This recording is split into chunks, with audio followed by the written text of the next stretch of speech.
আগামী ত্রয়োদশ জাতীয় সংসদ নির্বাচনে তরুণ ভোটারদের জন্য বেশ কিছু চমক থাকবে বলে জানিয়েছেন স্বরাষ্ট্র উপদেষ্টা মোহাম্মদ জাহাঙ্গীর আলম চৌধুরী। সংবাদ ঢাকা ৩ সংসদীয় আসনের একটি ভোটকেন্দ্র পরিদর্শন শেষে সাংবাদিকদের ব্রিফিংকালে এই কথা জানান তিনি।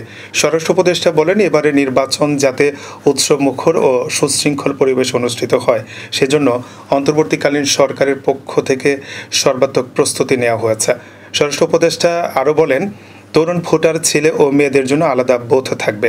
তাছাড়া নারী পুরুষের জন্য আলাদা বুথ তো থাকছেই।